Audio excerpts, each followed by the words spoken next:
elong Relan ni ku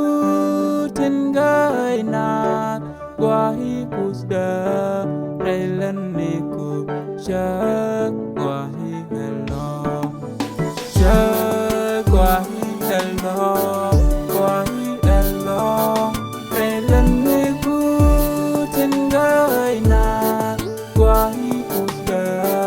Relan ni ku Shak guahi elong Yagaraga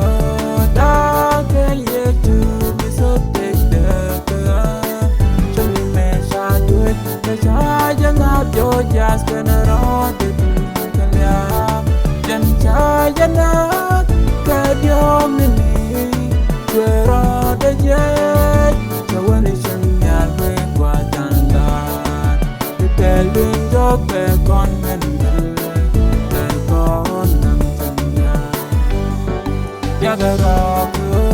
Daga yetu Misotek dega Chami me shadut Chaya ngap yo jas kana rodit kalya Jan chaya nak Kadyom nini Kwera da yet Chawani shanyal me kwa tandan Telung jok pe kon mendel Te kon nam chanya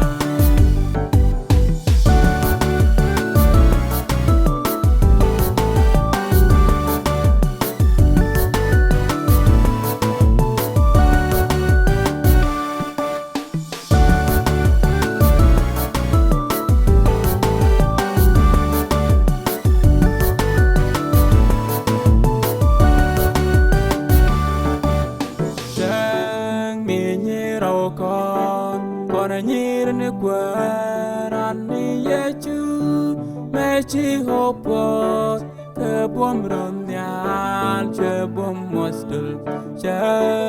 wahi hello che mi ni roko kona nyir ne kwaran ni yechu me chi hopos ke bom romnyal che bom mostul che wahi hello yagarok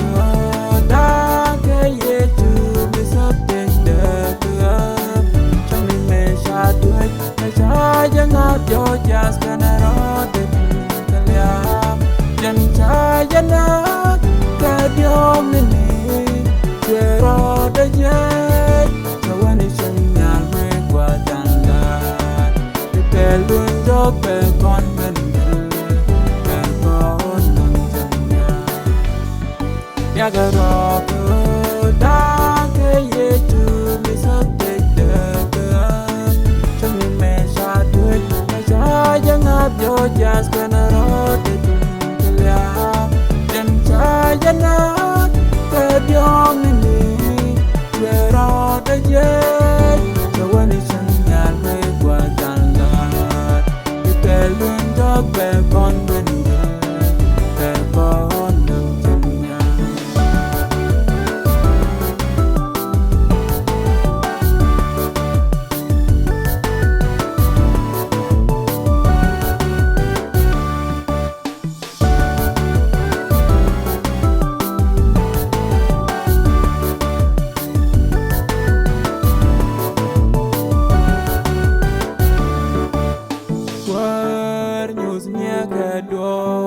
Wajin chuang nak min la roi du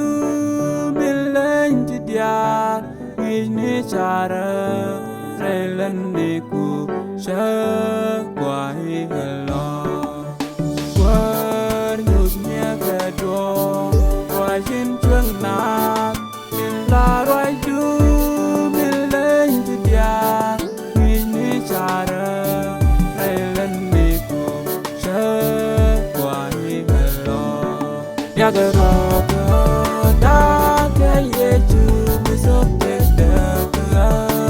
Chami me shadut Chaya ngap yo jas kana rodit kalya Jan chaya nak Kadyom nini Kwera da yet Chawani shanyal me kwa tandan lưng dốc về con bên người về con đường trong nhà gà rò thơ đã thế dễ chữ mi sắp đến đời trong mình mẹ xa đuôi cha dân áp cho cha sana ro ta đi kalia dân cha dân áp cái điều nên mi chưa ro để dễ cho anh đi chân nhà mẹ qua đàn la cái lưng dốc về